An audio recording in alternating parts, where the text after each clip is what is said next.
mini Mack truck, or mini big rig, mini articulated truck now, definitely. It won't be four-wheel drive, that's official, because today, the 9th of February, we have purchased with folding money this fine example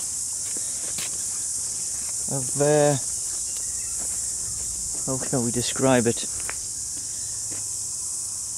Looks like it was built by Brunel. Mazda Titan, which is going to be the donor chassis. So we'll pack into it. Try and get the tray off today and all this garbage. Get that high up the way to the scrapyard.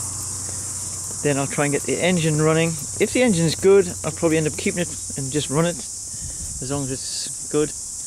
And then the cab will come off and then